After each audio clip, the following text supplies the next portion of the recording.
Hey dudes, this is Ellen Bree, Julie Masters in the original Amazing Spider-Man series, and you're listening to Tommy Throwback Kovac on Splat from the Past. He's just your friendly neighborhood Tommy man. Hey dudes, welcome to Splat from the Past, the only 80s themed horror and sci-fi show where things could get totally radical.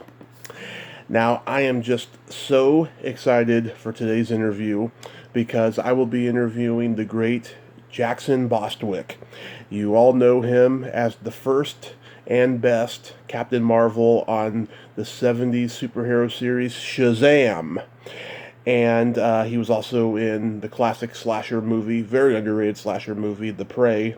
He'll be my third guest from that. And of course, he was in TRON, My Science Project, and several others. And it's going to be great to have him on the show today. I was supposed to interview him at Powerhouse Comic Con in summer of 2019, but I had a family emergency, so I couldn't make it.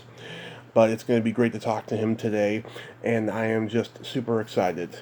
And it's going to be a great interview in the midst of all this craziness we have in the political arena.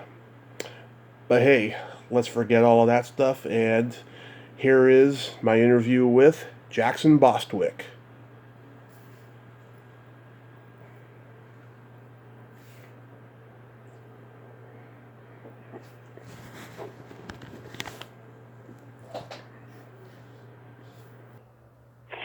Hello. Hello, Jackson. Welcome to the show today, sir. How are you? Hey, buddy. How are you? Just a minute. Let me put you on speaker. Okay. Can you hear me now? Yes, I can. All right. This is... Redding, California, huh? Yeah, unfortunately, but what can you do? I don't know. You got some good lakes up there. I've been around. You're not too far from Lassen. Yeah, it's a boring little place. I've been here for 3 years because I'm originally from San Francisco, but... Oh my gosh, yeah, that is quite a drop there. It is, yeah, but it's nice for now, you know, and it's cheap, so... Well, that's... you hit the nail on the head there, and you're sort of isolated from the virus. You know, you guys out in California got to realize starting all these fires ain't going to kill that virus. I know. It's crazy. It really is. That's right. Burn the state down, and you can't. Yeah, and the virus is just going to go somewhere else. Exactly. Yeah. This is such a great honor. Thank you for taking the time today. Okay, my pleasure, buddy. So, going back in time, did you gravitate toward acting early on in your childhood? If you'd have told me I was going to be an actor while I was in college, I said you're a damn fool. My father's a neurosurgeon. Mm-hmm. I graduated from the University of Alabama, back where men were men and the rest played football for Bear Bryant. Yeah. And in pre-med. And there's no way. I majored in biology, minored in physics and chemistry, and could have triple minored in psychology. Took every course that Alabama offered in biology, including marine biology, which 10 of us were qualified to take it down to Dauphin Island, Mobile Bay, one summer for 2 months. Anyway, all of that, excuse me, Mm-hmm. all of that, and I would have, there's no way. I didn't, you know, I always thought actors and everything, of course, being in Alabama back during the 60s and 50s, I thought, you know, just before you were born, Yeah. I thought all of these, you know, actors out here were, you know, a little like their loafers and stuff. I didn't even know who Laurence Olivier was, anybody. I knew who John Wayne was. Yeah. And a couple, but nobody else. And I just, there's no way. One thing led to another. And I mean, and I know you've heard it a million times, but the old thing, you want to make God laugh, tell him your plans for the future. Yeah. No way would I have ever thought, you know, just, and it's a long story. I'm finishing up my book now, Mm-hmm. Magic and Immortal. And I've got a ton of pictures that's going to be in it that are just great. But Wonderful. I really lace it down to show how somebody's life, as you think you're going to go one way, how, in fact, the lead-in quote I use is from Seneca, the old Roman psychologist, or fit whatever. I can't think of the right name. starts with a PH. When you get to a certain age, I mean, it becomes these senior moments attack you all the time. Yeah, he said, the fates lead those that will, those that won't, they drag. Yeah. And I guess I was, was being drugged all over the place until it finally hit on me. This is where I need to be.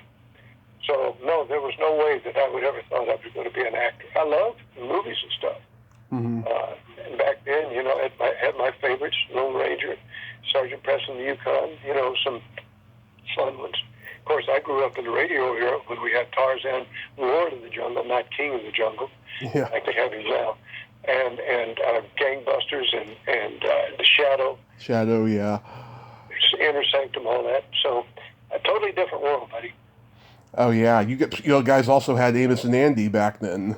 Oh, big time. And I love that. We had the Laurel and Hardys.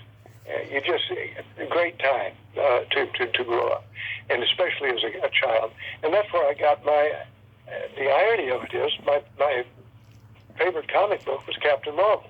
Was Wiz Comics and any of the Marvel family. I loved it back there, and I liked Plastic Man and the Phantom. Mm-hmm. The way they were written and they're supposed to be played. They're just great. Yeah, there was a real purity to them because there was no conventions yet, and no over-commercialization of comics, no movies except for maybe a couple matinee serials, but that's about it. Well, and that matinee serial is one I saw, but back when my little local theater, we could get in for 10 cents entrance fee.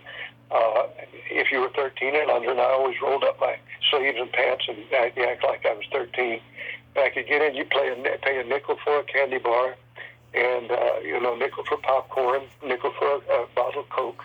Back they had them in bottles. I mean, it was great. But here I am coming in, sitting in the theater, and all of a sudden and we had, back then we had entrants of intros to the movies. It was either a cartoon or a news article or a serial. And this time it was a serial. Never heard of it, and it was in black and white. And here's this guy that can fly. Yeah. And it was called The Adventures of Captain Marvel. Well, back then it was Captain Marvel versus the Scorpion. But then they put them all together and made it into a movie called The Adventures of Captain Marvel. Mm-hmm. But I sat and I couldn't believe it. And, man, that's when I first saw it. It was brought out in 1941. I saw it in the 50s. And it was made it. And the movie was War of the Worlds, the original War of the Worlds. Well, love it. Oh, yeah, it's great. And the irony of it is, one of the guys that plays in Shazam, the television series, was the general in War of the Worlds, Sir Lester Tremaine. Yeah, I gave Ann Robinson from War of the Worlds her first podcast interview last year, and I've talked to her since. She is doing a lot more of those now. She enjoys doing them. This is the girl that was opposite Gene Barry? Yes. How old is she now? She's, I believe, 91, 92, somewhere around there. Yeah. Yeah. That's like when I did with Noel Neal. It's the same thing. I said, these guys are just troopers. Yeah. So after high school, did you study acting anywhere? No, this is college, you mean? College. I'm sorry, college. High school, I was in the band, and back then. Yeah. My main thing back then was hunting and fishing, being from Alabama, and of course football. But after I was in the Army. This is during now. Mm-hmm. And of course everybody was being drafted. Right. So I got into the ROTC program because I wasn't going to go in as a grunt. I was going to go in as an officer. So after I graduated, they sent me to Fort Sam Houston for my 20 weeks of basic training, and also to 8 weeks I had in training for my MOS, which was medical supply. So that's where I went after college, having no idea where I was going. I passed my medical entrance, my GRE, my law entrance, even had a recommendation for law school from then Governor Wallace. And I'm just saying, holy cow, I had no idea. So I just, it was in the Army flow. Of course, that's another story. If you ask me about it, I'll tell you. Otherwise, it takes forever. But I was on the dating game And that's another story how that happened while I was still in the Army. I missed going to Nam by 1 week when I got orders. I was up at Fort Lewis in Washington, and I got orders to go down to this Camp Irwin in Southern California. Never heard of it. 35 miles from Barstow, 35 miles from Death Valley, right in the middle of the desert. It guards the Goldstone tracking stations, those big dish things you see in Spielberg movies. Yeah. Listening stuff. So anyway, one of my secretaries sent my name in to the dating unit for an interview and went down and out. One thing lead to another, and then I went over it. It's a long story, but it's absolutely fascinating where one's life leads them. If you just let, as they say, the fates carry you along, it's amazing. Absolutely amazing. And I'm sure with you, while you're ready, how that happened. You just, everybody's got an interesting story. If you just sit back and look at it, and how you got to where you are right now, sitting in that chair, talking to me. Unbelievable. It is. Oh, I've had a very troubling time since I graduated high school in 2001, but it's been an amazing journey, and I'm just grateful with all the people I've gotten to talk to in the last 3 years. Well, listen to the stories. Listen to what they tell you. Yeah. I mean, it's out there. Like Joseph Campbell said, just wander and bump into things. These energies are just coming at you left and right, pushing you. Right. And if you, the old thing about the guy said, I'm going to be, reach the top, and he's climbing up the ladder of success, going up the wall and everything. I'm going to get up there, I'm going to stick my head in the cloud, and I'm going to be at the top. He finally gets up to the top, sticks his head in the clouds, and looks over the wall, and realizes he's been climbing up the wrong ladder. Mm-hmm. This ain't no dress rehearsal. No. You got one shot at it. Take it. One shot at it. Excuse me. Yes. So I'm going to mention acting credits. Tell me any stories or anecdotes you remember. Okay. Evel Knievel. Sue Lyon said, Jackson, if George Hamilton has his way, you're going to be cut out of this movie. Oh, boy. I said, why? She said, well, George's idea of a movie is George Hamilton standing up on a mountain with 3,000 women looking up at him. I had a fight scene with him where I beat the crap out of him as Evel Knievel. And Sue and I were lovers in this thing. And she was just a sweetheart of a girl. In fact, they put us in a car, and we made out in that car for 3 hours. Now, when I grew up, I was in love with that girl when she was in Lolita, the original Lolita. Right. But she, unbelievably sweet. But it was great. And I just say, I've got the pictures going to be in my book of me taking him out. Yeah. I don't understand it, because it was a good fight scene. But that was not all I can tell you about. Oh, I'll tell you what happened, though. Mm-hmm. We were on the back lot of MGM filming this thing, and I thought, I was in a play out at USC. I was still in school at the time. Mm-hmm. And I thought it was going to be fine, that I'd be able to make it. I was in a play. Yeah. The lead in the play, opening night, Friday night. So we're filming. We didn't get out of there till 3 o'clock in the morning. And Wow. I'm telling you, I was so embarrassed. The parents had been flying in to see their kids that were in the play and everything. And here's Jackson Bostwick out doing a movie. Now, they didn't know where I was. They even asked John Ashton, if you remember him. Yep. Put him in. He was in the first movie I did called Psychopath. Yeah. We put him in that. It was called Eye for an Eye, then it's changed to Psychopath. It's a little cult film. Yeah. But anyway, they tried to get him to go on book. He said, hell, I can't do what Bostwick does. So I'm telling you, it's irony what had happened. But it was, I was so embarrassed. And Alex Siegel, really a great director in his day, directed Lee J. Cobb in Death of a Salesman when he won his Emmy. Also Richard Chamberlain in Morning or something. I forgot what it was called. Yeah. Joy in the Morning. Anyway, he was one of the original founders of the three-camera technique when he was doing the CBS Playhouses and the U.S. Steel Hours and all that back when they were live. But he was the head of the department, and he had called me in. He said, Jackson, you want to make movies? You want to get a degree? I said, what a degree? He said, well, I'm not going to get on your case because I know that you feel bad, and I know that you're going to catch it from your fellow students. So I'm just going to let it go. But get this degree. Movies will always be there. Oh, he was great. He called me back later to do Sweet Bird of Youth with Dorothy McGuire for the grand opening of the Bing Theater at USC, which is another story. But anyway, so that's the story for Evel Knievel. Yeah, Eye for an Eye. I still get residual. I still get credit, but I'm not in. But the only thing you see of me is when she runs out of the house, gets in the car and kisses me, and we drive off, and you can't even tell it's me. Yeah. Well, she said it right off the bat. If he had his way, you're going to be cut out of this movie. And this is before we even film it, before we even started. Yeah, that's terrible. Wow. Yeah. Yeah. An Eye for an Eye. I mean, that movie has a great premise for a horror movie, I think. Well, it was. It was done on a wing and a prayer, shot 16 millimeter. It was Larry Brown's. I think it was his first movie. His second one outgrossed The Getaway with Steve McQueen on opening weekend. It was called The Pink Angels, and that was really the first movie I was in.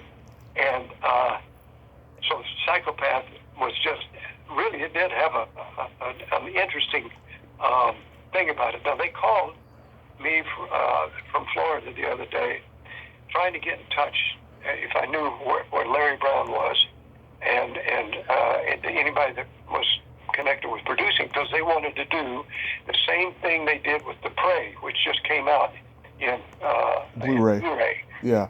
And this is the same group. They're out of England, UK, and they even flew me down to do Frightmare in Texas as the opening with Laurie Lethine and Carol Stricken, who's the guy that kills me in the movie. He played Lurch in the Addams Family. I've talked to them both. Yeah. So anyway, that's that same group, and I don't know what's going to happen with it. But yeah, it's a good little movie. John Ashton's in it. That's his first film. We were still students at USC. I was in the master program. He was still an undergraduate. Yeah, he's a good actor. I like John Ashton. Well, he plays certain parts good. I remember when he first dropped his voice down to where he sounded like this. It was in a play, and he kept saying it, pretending like he was had a cold or a cough or something. I knew what he was doing. I forgot the name of the play. I think it had to do with the. Can't think of the. They were hung as traitors. Sacco and Vanzetti. Uh-huh. That particular play. But I remember it, and I said, "Don't fake it, John. Somebody's trying to tell you to get a gruff voice to fit your look." Because he has that look, Yeah, I thought he did a good job in Midnight Run with Robert De Niro. I thought he did a good job in that. Oh, yeah, the Beverly Hills Cop movies. Well, he's okay on that. He played the typical on that. Yeah. But the main thing he did shine in was Midnight Run. He did, yeah. He was great as De Niro's adversary in that. Oh, yeah. So, how does Shazam come to you? Through the back door, buddy. Just, I just broken up with a girl. I was miserable. I had a hole in my foot from stepping on a nail on Governor Wallace's dock. Back, we had a cabin just down from our house, just down from Lake Martin in Alabama, and I was really just. And I called my friend. He was the head of casting at the Disney Studios, Bill Shepard. And I told him, I said, God damn, I need something, I need an agent. I'm not happy with what I got. He said, have you tried Jack Wormser? And I said, yeah, I went in there, seemed like 6 months ago, and I dropped a picture off. I haven't heard from him. He said, and this was a commercial agent. You have two agents out there. You have a dramatic agent, and you have a commercial agent. Well, this is a commercial agent. So he said, well, let me give him a call. So I did. 30 minutes later, I get a call from me. Oh, hi, Miss Buck. We'd like to see you. And they signed me. Yeah, you get a call from the head of Disney. You got to do it, the casting.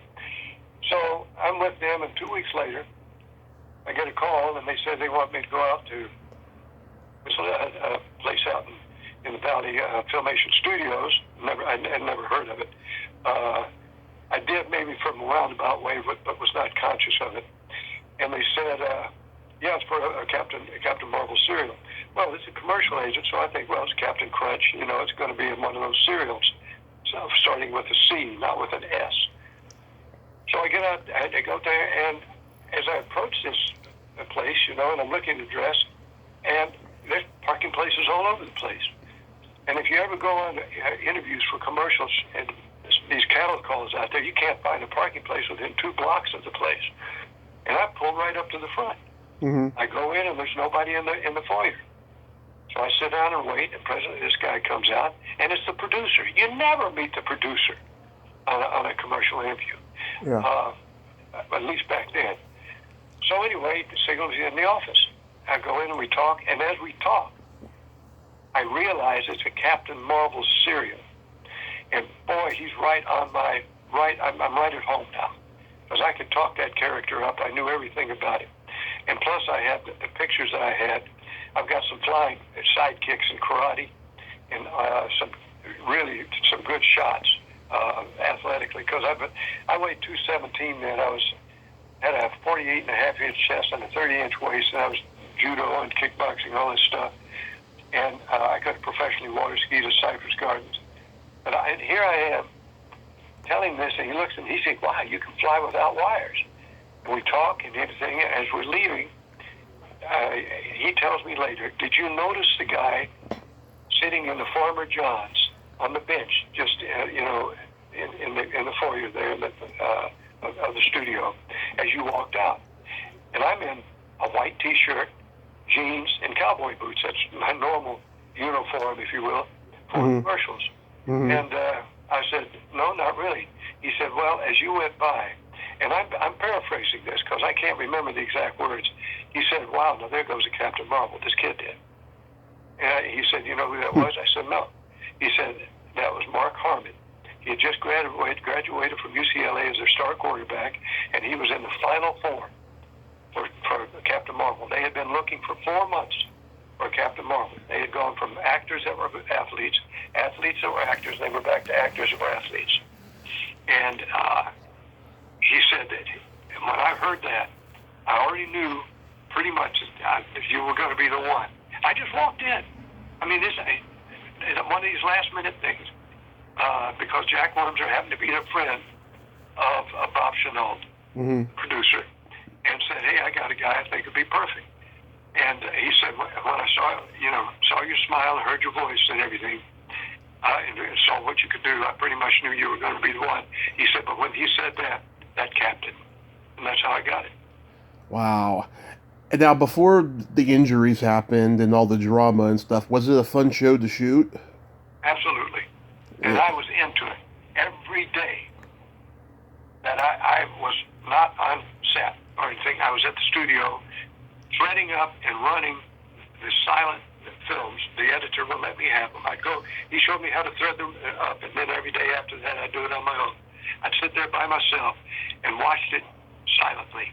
Mm-hmm. What I was watching was the costume and making sure the uniform that I did, that there was no wrinkles in it, that I'd moved right, that I wasn't preaching to the kids, that mainly looking at my body movements.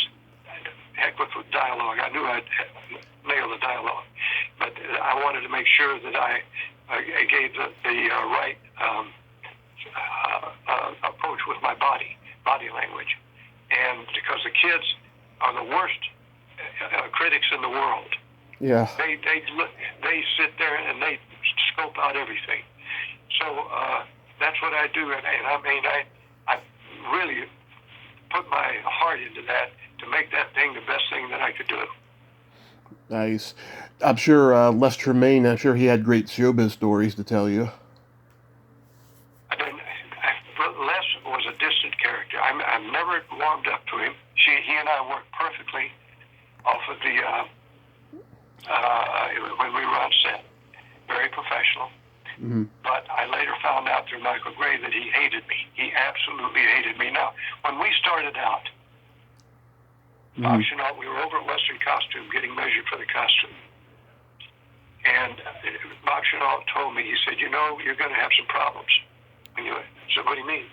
Just what I'm telling you. You're going to have some problems with people. I said, why? I haven't done anything. He said, let me tell you. You're the neat new guy in town, and you're going to be wearing the clown outfit. Everybody's going to be wanting to come up and talk with you. So that's what I'm saying. Well, sure enough, about the second day of the shoot, CBS comes out to interview me. Mm-hmm. I'm sitting there taking an interview by myself. I happen to catch off to the side Michael and Les, and it was like they were in a huddle, getting ready to come in for a play, and they're over there, and they and then they look over there and they talk, and I'm saying, well, I didn't think much of it, but I just marked that down because it was rather interesting. And she left and didn't interview them. Bob later told me, he said, Les hit the ceiling. He was absolutely PO'd that he wasn't interviewed, and Michael went, they just went over there and interviewed Jackson. And I'm saying to myself, wow, that's exactly what Bob was talking about. There's other stuff I'm not going to tell right now because that's in my book. Yeah. But holy cow. Now, I never had any problem with Michael because he and I, we're never in the scenes together because we'd cancel each other. He says, Shazam, here I am, he disappears. Right. And he was, we found fine. He made sort of a remark in one of his little magazines, Tiger Beaters, one of them back then, because he did other shows, saying that, well, Jackson was sort of standoffish. He didn't say much to, anybody. I said, Michael, what'd you say? He said, I didn't say that. They make stuff up like that. Jackson, I didn't say that. BS. I'll guarantee you did. But anyway, that's what happens. But I thoroughly enjoyed it. Never knew it until this was later that Michael told me this. But we're doing one of these signing things. Ray Courts.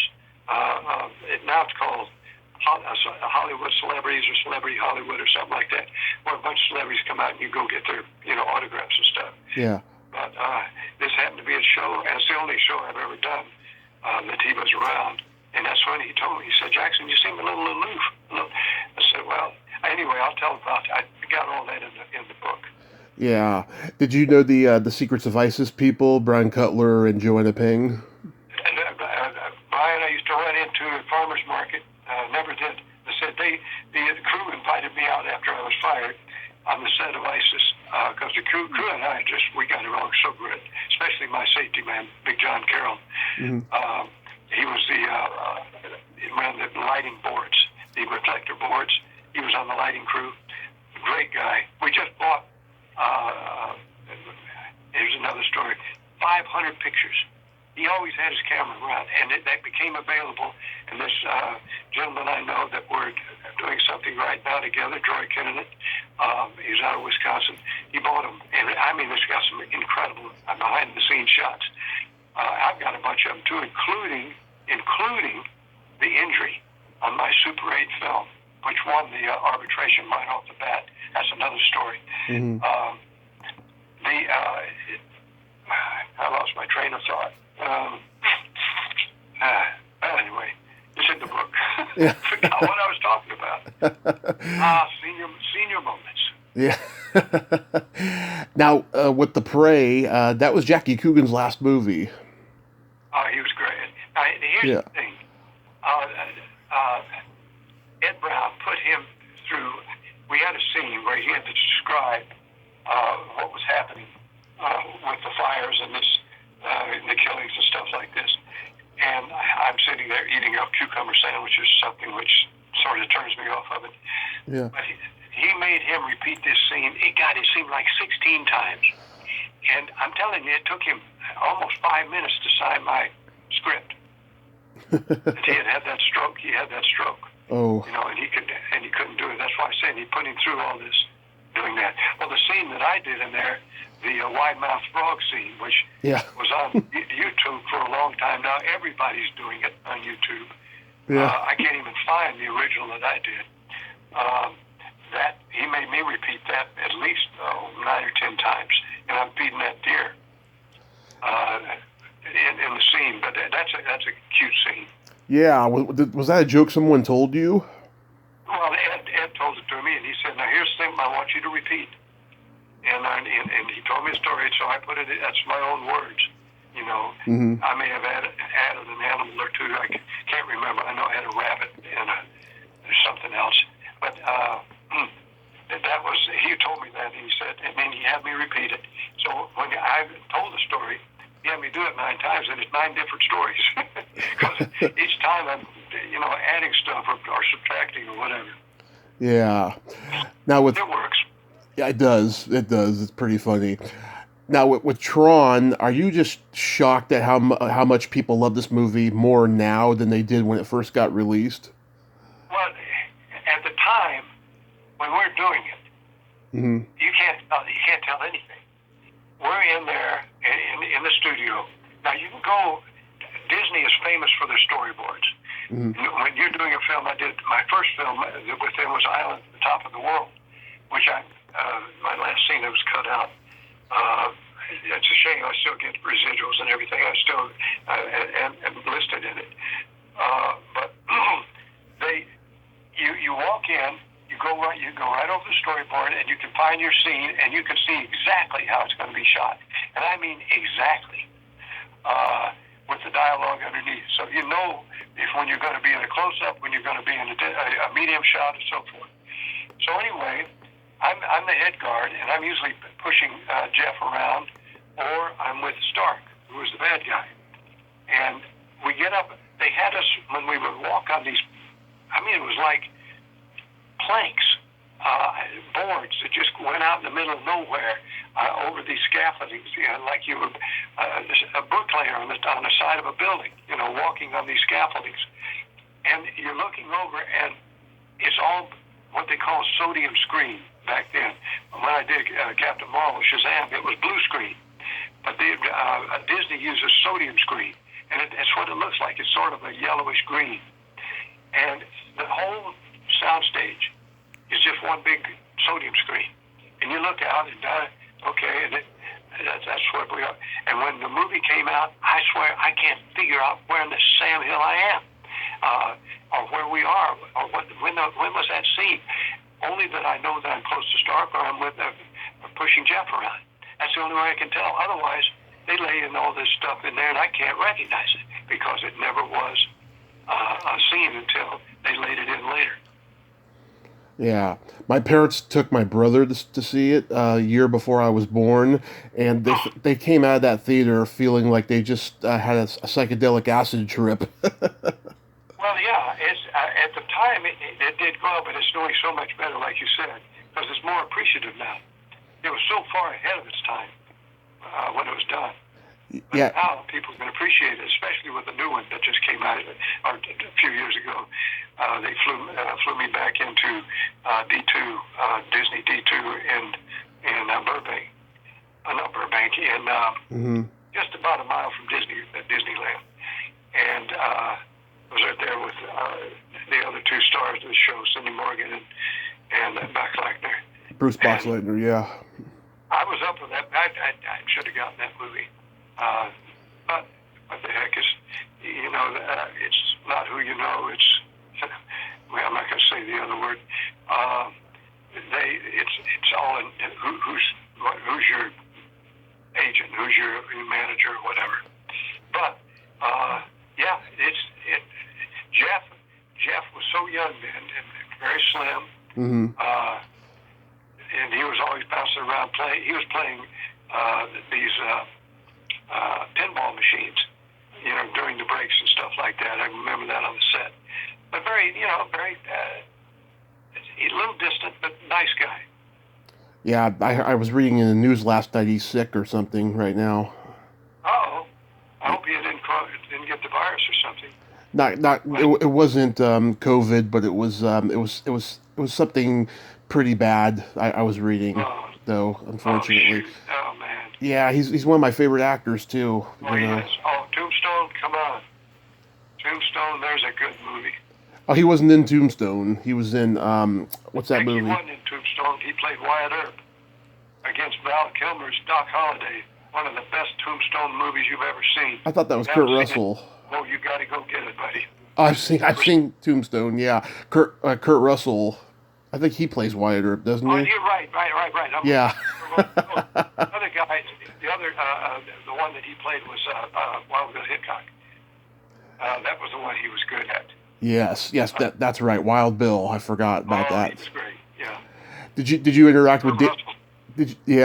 Did you interact with Dan Shore at all on the set of TRON? Who? Dan Shore, little Jewish guy with curly hair. No, I've never. No. Oh, he's been on the show. Is that your brother? No, I don't know. no. No, Dan Shore.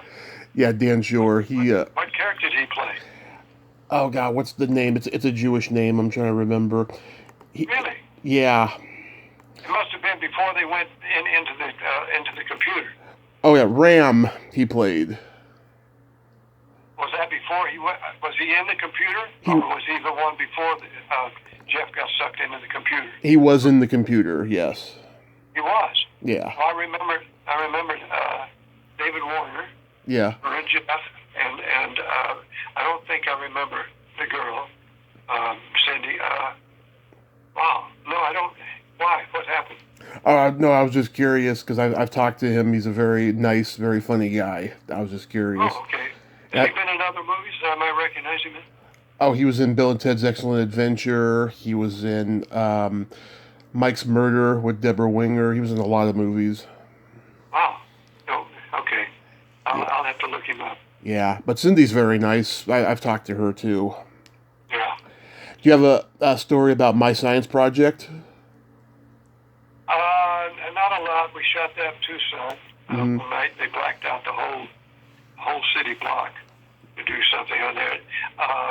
Hopper was fun, to talk with. I'd never seen with him. My scene was trimmed down to almost nothing in that. I knew it would be, but it didn't matter. It was a paycheck. I was out there for a week in the desert. The rap party was great. I do remember that back at the studio. But other than that, no. See, I played it. I do talk to myself. I answer myself on the walkie-talkies. I'm a guard at the front of the gate when the president's coming in, and I get on the walkie-talkie and tell them that the president's coming in, and I'm the one answering myself. They have me back to do a voice to answer myself. Yeah, that's a good movie. I like it. Yeah. Did you do the voice of Jin in The Outing? Yeah, that was my voice, and I had fun with that. And a good movie. A good friend of mine, Warren Chaney, yeah, is the one that did it. His wife, Deborah. Yep. His wife's father was the head of one casting. What was it? What he did at Universal.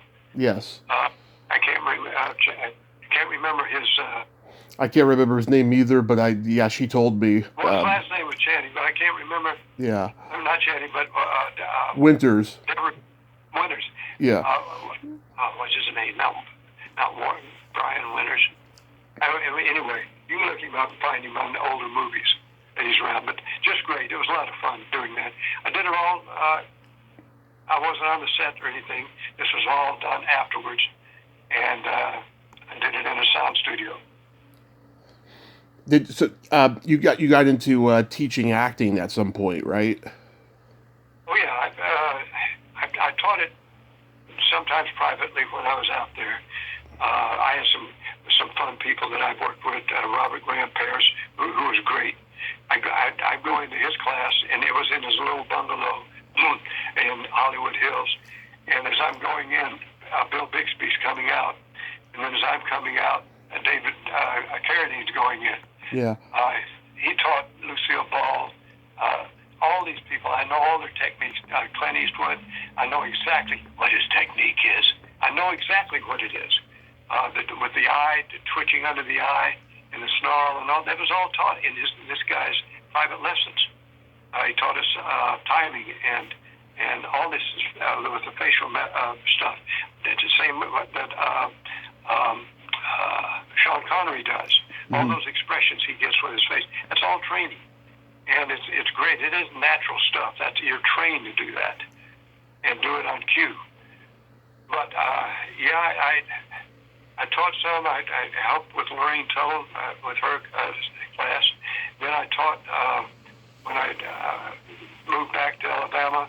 I taught at Auburn University at Montgomery and directed a couple of plays there. And I taught a situation comedy class. I taught a professional acting class. So different things.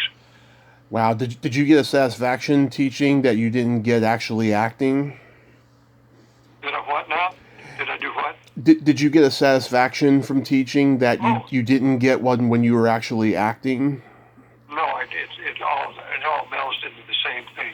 And it's so much fun to be able to watch people when you give them certain things to do, like in a play. And I tell somebody, I say, now look, you do this move here, and I'm telling you right now, you're going to get laughs, and you do not move a muscle until those laughs die.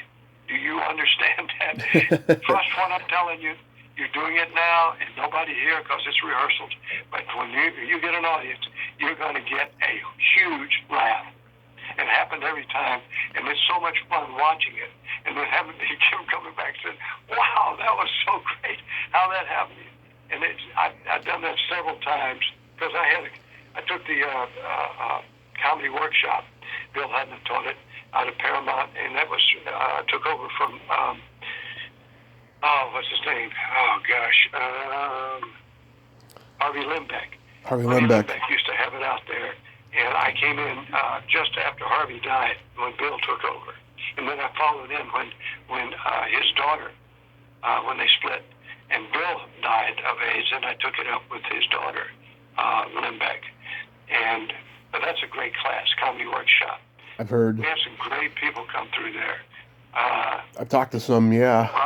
Robin Williams, you name it. It's just a great class. Well, it's Saturday Night Live, really. Yeah. They have skits, and you do it all ad lib. Oh no, what it is whose line is it or something like that. That's exactly what it is. That's the same class. That's a class right there. Yeah. It's crazy how that works. Yeah. And you also had a film group called Lower Alabama. Lower Alabama Film Group. That's the one I did Southern Fried Shakespeare with. Now, Southern Fried Shakespeare, I'm out in California, in USC, got into one of the original 11 members of the Masters Company at USC. Never done a thing in my life. That's another story goes in the book. But anyway, the first year out there, I was Southern frying everything. They were, in the classes, Shakespeare, Chekhov, Shaw, you name them. Mm-hmm. And in fact, one girl came back, and the professor happened over here and said, I did a play on a Hamlet, that the play is the thing, where not, catch the conscience of the king, that particular scene. Anyway, she came back and said, I've watched Shakespeare. I tell you how many times. This is the first time I've ever understood it. Now, the professor heard that, and he told me, he said, you think about that, just forget trying to do it British style or whatever. Mm-hmm. Just do it in your own vernacular, Southern vernacular. So the second year, they had a class out there called Experimental Theater. 50 people in the class. John Ritter, all of us, John Ritter was an undergraduate then, Michael Onkeene, go down the list. Yeah. Of people that were there at the time I was there. And daughters, my God, we had Dorothy McGuire's daughter was there, Hans Conway's daughter, then Governor Reagan's daughter, Patty Reagan, now she's called Patty Davis. Right. Just, you name it. Who were the ones that did the Keystone Cops and the Little Rascals? Hal Roach. Hal Roach's daughter, a bunch of, anyway, so 50 people, and it's open to anybody at USC. Yeah. Not only the acting students, but anybody. And they have the actors, directors, costumers, and people that were going set design and lighting. All of those would take the class. Because each one of them, we went through plays, we'd rehearse and put on a play in 2 weeks. Full-length play in 2 weeks. And we'd only do 2 performances, and that's it. But that's because it was a class. So anyway, the actors had to audition. Mm. And I'm sitting there and I'm watching people singing to doing all kinds of this incredible stuff. I'm saying, what in the Sam am I going to get up and do? and you talk about an epiphany. I'm on my way, and I finally dodged it until the last day. It was going to be my turn. And on the way, this friend, I was living in Hollywood at the time, friend I was driving in with, I had this idea. Why don't I just take it and put it in my own vernacular? And that's exactly what I did. I took Mark Antony's speech from Julius Caesar, French Roman country, and put it in my own vernacular and did it. Absolutely, telling the top, brought down the house. They were howling, they were laughing so hard. And as a result, the professor picked out a play at the time. I didn't know we were reading that he felt I could treat it. It was called Ballad of the Sad Cafe. Mm-hmm. And I read that and I got the part. And at the time, Sally Fields' then husband, Steve Craig, was in the class, just doing it, coming in to take the class to take it. And he directed it. And they later found out that the professors, not only the Bill White, but Blankenship, who had the class, and I heard this from students, I didn't know that they had told them that you have got to come see this Bostwick kid act. And they made it as an assignment almost to people, actors, to come see Bostwick act. Now, I didn't know, but the opening night, there were no seats left. This auditorium was filled. There was people standing in the back.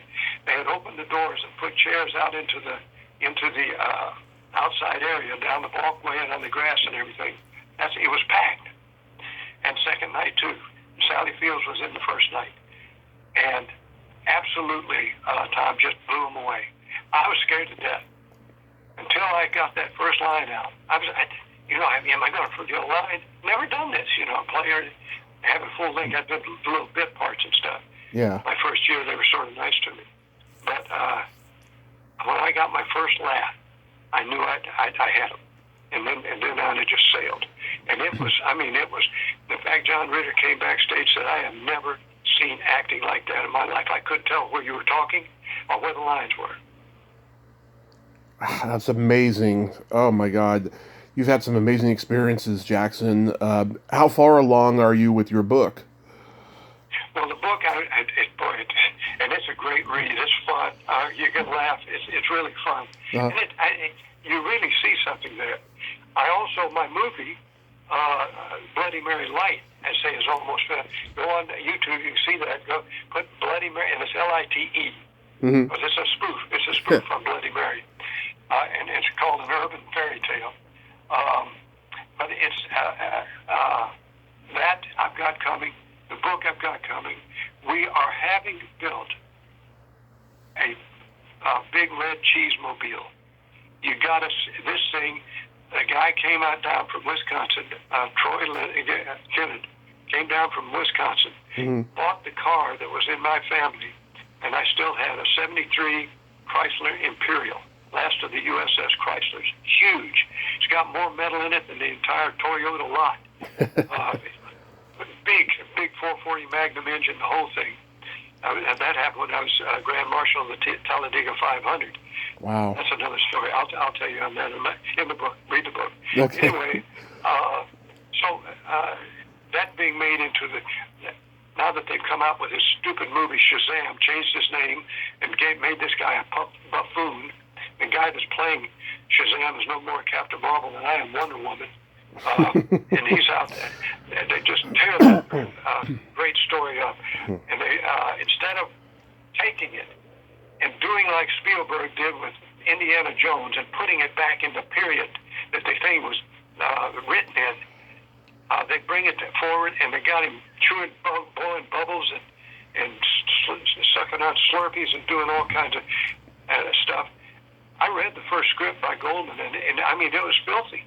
Yeah. They had Billy Batson, who was supposed to be pure of heart. They got him cussing like a sailor. Yeah. F-word and everything. In that first 10 pages I read on that script, I couldn't believe they didn't use that script. That was one of the first scripts that came out. Mm-hmm. When New Line Cinema was going to do it. But anyway, got this car, and he came down and bought it, hauled it back up to Wisconsin, had it redone, and I mean, it's beautiful. I'm not going to tell you anything about what it looks like, but we're going to start taking that to car shows, to Comic Cons and stuff. It's incredible. It's just great. And rather than getting into it, calling it the Shazam mobile, which there was only one, by the way. Yeah. That was one issue of the comic, and that was when Captain Marvel had to beat Mr. Mind. He had invented some robot type thing that was going to blow up the whole city, and if he didn't beat him in a race with his robotic car. So they came up with this, and they built the Shazam mobile. But I just didn't like the name. That's now because they got him, instead of Captain Marvel, they call him Shazam. It's just, they got it so twisted and confused. But what's the old saying? You give them the Mona Lisa, and they got to put their crayon mark on it. Yeah. That's exactly what they did. Yeah. They've taken it and bastardized it. So we call it the Big Red Cheese Mobile. Oh, wow. Well, I hope I finally get to meet you at a convention next year, Jackson. I was supposed to make it out to Powerhouse Con last year, and then I had a family emergency, unfortunately. But I hope, next year, after all this craziness is over with COVID, we can finally meet, and I'll definitely buy your book when it comes out. Oh, you'll love it. And the same, just for the front cover. Wait till you see the front cover. Now, Alec Ross was going to do the back cover, and I forgot what happened. I can't remember, but anyway, that ended up coming out on what's the name of the magazine? Gee whiz, this is just so frustrating. I can't think. It's on the cover of a magazine, and it's got an interview with me in it. It just slipped my mind, Tom. I'm sorry. I can't. It's okay. Name of it. Easy to find, though. Easy to find. I want to say it's not last issue. It's Final Cut. I think it's called Final Cut. But you can see it. Read that thing, and that's the one that was going to be on the back of my comic. Now Neil Adam has done, and Joe Rubenstein and them have done commissioned. Not by me, but by somebody else, portrait of me. You can go on my website and you can see them. I got some. They're beautiful. What they've done. You know who Joe Rubenstein is, don't you? Yeah. I mean, yeah. Neil Adam. Yeah. And he and Frazetti were the ones that did the best Tarzan things. Frazzetti's Tarzan, and Neil's got some good ones too. So, but anyway, that's the name of that tune, Tom. Well, Jackson, I thank you so much for coming on today, and I hope you have a happy birthday this week and happy holidays, and stay safe because we need you. Thanks, buddy, and the same with you, and hang in out there. I know you guys are good, but stop starting these darn fires. They didn't going to get rid of the darn virus. Quit it. If you got to start one, go up to Seattle and start one, or Portland or someplace. Quit burning down the state. Yeah. All right. You have yourself a great day, sir. You too. Okay. Bye-bye. Okay, bye-bye. Well, there you have it. Jackson Bostwick. Ain't he a cool dude? Very nice man. Has been around, has lots of wisdom, great stories. I can't wait to read his book. It's going to be awesome. If you like this video, everyone, please subscribe to my YouTube channel. Add me as a friend on Facebook. Join my Tommy Kovac comedian page on Facebook. Follow me on Twitter and Instagram and all that fun stuff. Well, that's all the time we have this week on Splat from the Past. Until next time, this is Tommy Throwback Kovac saying, there's no shame in living in the past, because the present sucks. Later, dudes. Shazam!